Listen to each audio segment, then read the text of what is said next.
everybody, this is Charlie from Asian Boss. South Korea has been coming under the spotlight as one of the most transparent countries when it comes to releasing daily statistics and information on confirmed cases of COVID-19. While some people are applauding this as an efficient way to prevent the spread of the pandemic, others are claiming that it is a violation of privacy and that this practice should be stopped. What do South Koreans think about this public health versus privacy issue? Today we're on the streets to find out. 그럼 하루에 알림 문자가 몇 개 정도씩 받으시나요? 안 오는 날도 있고 많이 오는 날은 막 5번, 6번 오는 날도 있고. 한 2주, 3주 전 정도에는 진짜 하루에 막 몇십 개씩 왔었는데 요즘에는 거의 안 오는 것 같아요. 하루에 하나 많으면 2개 정도 오는 것 같아요. 요새는 좀 줄어들었는데 하루에 한 5건 정도 알림 문자 받고 있고요. 그럼 이런 문자에서 어떤 내용들이 나오나요? 비확진된 코로나 환자들의 동선, 그 다음에 구청의 대응 방안, 그 다음에 주의사항, 이런 것들이 안내되고 있습니다. 요즘에 받는 거는 이제 좀 조심하라, 아직 안심할 때 아니다 이런 문자들이 오고요. 그 한참 많이 올 때는 이제 확진자 동선 안내 같은 거 문자를 많이 받았어요. 그 링크를 올려줘가지고 그 동선을 알 수 있는 그런 링크를 많이 문자로 보내줬던 것 같아요. 그럼 그 동선 말고도 다른 정보가 따로 있었나요? 나이랑 성별 정도, 거주지 정도 나왔던 것 같아요. 이게 정부 정책이 중간에 한번 바뀌었어가지고 정보가 달라졌었거든요. 첫 번째 이제 초기에는 정부에서 확진자가 구체적으로 어디에 갔는지 상호명이나 아니면 아파트 이름까지 나왔었고요. 근데 요즘에 정부 정책이 바뀐 이후에는 그냥 동 아니면 구 정도까지 표시가 되고 몇 명 확진자가 발생했으니 이 링크를 타고 들어가서 보면은 이제 확진자가 어디에 갔는지 나와 있다 해서 조금 덜 구체적으로 문자가 오고 있어요. 그럼 그런 문자 받으실 때 기분이 어떠신가요? 정보가 많다고 생각하긴 하는데 정보가 어쨌든 주어져야 사람들이 주의를 하고 안전에 귀를 기울이게 되니까 필요한 작업이라고 생각합니다. 처음에 초반에는 아무래도 확진자 내용이 많아가지고 이제 올리면은 되게 긴장해서 보고 그랬는데 이게 장기화되면서 아무래도 무뎌지고 좀 덤덤해지고 해서 그냥 이제는 확인도 잘 안 하고 그냥 그러는 것 같아요. 꺼버리는 것 같아요. 그럼 코로나 바이러스 검사의 양성인 경우나 아니면 자가 격리를 해야 되는 경우에는 어플을 다운받아야 한다고 알고 있는데 이 어플에 대해서 알고 계시나요? 어플의 존재는 알고 있어요. 근데 뭐 제가 확진자나 자가 격리자가 된 적은 없기 때문에 어플 다운 받은 적은 없고요. 외국에서 유입되는 사람들은 그 자가격리 어플을 다운받아야 된다고 알고 있어요. 한국인, 외국인 국적 관계없이 공항에서 그 공무원들이나 아니면 뭐 공항에 일하시는 분들이 어플을 다운받게끔 설명을 하고 이제 자가 격리되는 곳, 뭐 자가 주택일 수도 있고 아니면 뭐 호텔일 수도 있고 그런 데서 하루에 한 번 내지 2번 자기 그런 증상에 대해서 기침이 있고 없고 뭐 호흡기 증상, 뭐 발열 증상 이런 거에 대해서 그냥 체크해서 그걸 보내는 걸로 알고 있어요. 이런 추적 어플에 대해서 어떻게 생각하시나요? 저는 필요하다고 생각해요. 격리해야 되는 걸 어기고 외출하는 분들도 있고 하기 때문에 더 많은 확산을 막기 위해서는 좀 필요하다고 생각해요. 저는 그런 어플 사용에 찬성하는 쪽인데요. 왜냐하면은 어플 사용을 함으로써 더 큰 피해를 막을 수 있다고 생각하기 때문이에요. 이제 다른 나라 같은 경우는 어떤 정책을 쓰는지 잘 모르지만 대표적으로 뭐 유럽에서는 거의 전체적으로 봉쇄를 하고 있다고 들었는데 그것도 지금 경제적으로 피해가 많이 큰데 한국에서는 이렇게 함에도 불구하고 경제적으로 많은 피해가 나고 있잖아요. 그래서 오히려 조금 피해를 줄이려면은 그런 정보를 공개하는 쪽으로 정책을 추진하는 게 맞지 않나 싶습니다. 사생활 침해는 지금 워낙에 CCTV나 그런 게 많기 때문에 침해를 하려 그러면 꼭 이게 아니라도 많이 침해할 수 있는 게 많거든요. 뭐 신용카드도 그렇고.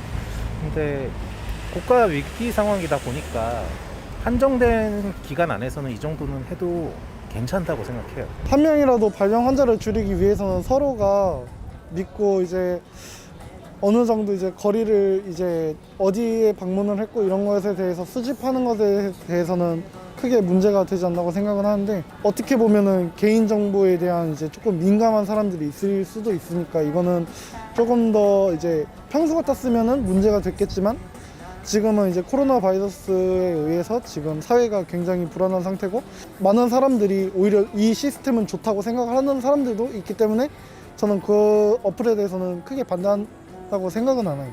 만약에 자가격리 기간이 지나고 나서도 지속적으로 계속 추적을 한다면 어떨 것 같으세요? 어떻게 보면은 이제 자가격리를 받는 동안은 이동하는 곳에 대해서 이제 또 다른 발병자를 줄이기 위해서 추적을 할 수 있다고 생각은 하지만, 그 이후로 추적을 하는 것은 어떻게 보면 진짜 개인정보 유출이지 않을까. 그럼 지금 상황에서는 개인정보 보호와 그리고 공중위생 중에서 뭐가 더 중요하다고 생각하시나요? 첫 번째는 공중위생이겠죠. 그 다음이 이제 개인정보고. 그러니까 그 제가 중요하다는 거는 공중위생이 좀 더 손쉽게 할 수 있는 부분인 거고, 그 공중위생 부분으로 이제 그 커버가 안 될 때는 다행히 이제 개인정보 부분에 약간의 간섭이 들어갈 수 있는 부분이겠죠.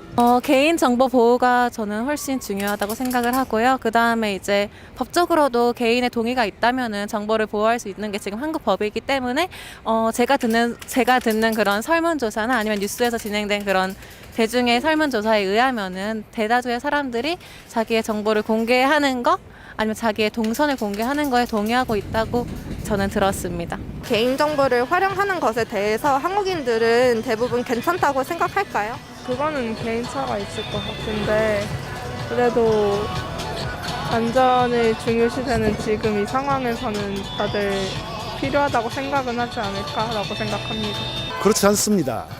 개인정보라고 하는 것은 이 국가가 기본적으로 보호해야 될 가치인 것이고 중요한 것이지만, 지금과 같은 이 비상시국 속에서 이제 정보의 공유라고 하는 것은 바람직하다고 봅니다. 그럼 개인정보를 활용하는 것에 대해서 괜찮다고 하시는 분 입장에서는 어디까지 허용하실 수 있을 것 같아요? 그냥 성별 나이로 이제 코로나가 나이에 따라서 이제 고령자들이 이제 많이 좀 치사율이 높고 하니까 그런 나이 정도, 그런 거 정도는 개인정보는 오픈을 해도 되지 않나라고 생각을 하고 있습니다. 그 자발적 격리 기간 동안의 동선이라든지 그 사람의 행선지 뭐 이런 것들에 대해서는 어느 정도 할 수 있는데, 그 이상으로 가는 거는 그 사람에 대한 인간적인 보호 이런 것들이 이루어지지 않는 거라고 생각합니다.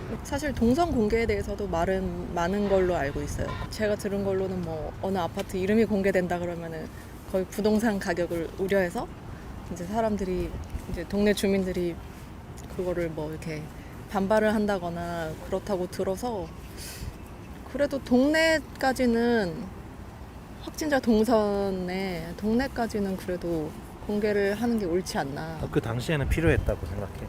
그 당시에는 필요했지. 지금도 만약에 다시 그런 시간이 오면 뭐 익명의 동선까지는 해야 되지 않나, 그렇게 생각해요. 그럼 해외에서는 지금 이런 문제들 때문에 프라이버시 문제에 대해서 논란이 되고 있는데요. 그럼 한국은 이와 다르게 반응이 나오는 이유는 무엇이라고 생각하세요? 그러니까 한국의 개인정보나 이런 자유를 뭐 중요하지 않게 생각한다 이런 거는 아닌데, 어떤 정도나 그러한 뭐 완화하는 이런 수준에 있어서 어느 정도 공감대가 형성이 된 것 같아요. 더 큰 피해를 막기 위해서 이 정도는 괜찮겠다라고 좀 합의가 서로 좀 사회적으로 된 것 같다라는 생각이에요. 이제 외국 같은 경우는 본인 이렇게 남들 눈 의식 안 하는 것도 있고 되게 자유로운 그런 거를 좀 더 우위에 두는 반면에, 동양에서는 좀 이렇게 깔려 있는 그런 건데 남한테 피해 주면 안 되고, 그리고 이 병은 또 이렇게 전염이 되는 거기 때문에 그런 식으로 해서 이제 알아서 조심하고, 그냥 약간 그런 뭐 외국에서 들어온다든지 아니면은 접촉자가 있었을 가능성이 있는 사람들은 알아서 좀 조심해야지, 주변에서 더 그러는 게 있으니까. 네. 한국에서는 뭐 사생활 침해 이런 것보다는 그런 방역에 더 우선을 두는 것 같아요. 네. 아무래도 일단 문화 자체가 많이 다르잖아요. 한국에는 뭐 지금은 많이 달라졌지만 공동체 중심의 문화이고 그 다음에 서양에서는 개인 중심의 문화잖아요. 그런데 저는 그럼에도 불구하고 이 정책이 아예 안 된다 이게 아니라 정책을 조금 바꿀 수 있는 방향이 있다고 생각해요. 그래서 유럽에서 만약에 이것이 문제가 된다면은 그들 문화에 맞게 조금 더 보완을 할 수 있는 방향이고 한국도 그렇게 해서 지금 단계에 도달했다고 생각합니다. We hope you found the answers helpful. Were you surprised at how South Koreans thought about the privacy versus public health issue? Let us know your thoughts in the comments below. If you want to find out more about how different countries are dealing with COVID-19 in general, we have a new community platform. It's called Mogao, and we'll link it down in the description box down below. We also share behind-the-scenes stories and pictures, so we hope to see you on the other side. For more authentic insight into the latest news and cultural trends from Asia, be sure to subscribe to Asian Boss. Thanks for watching, and as always, stay curious.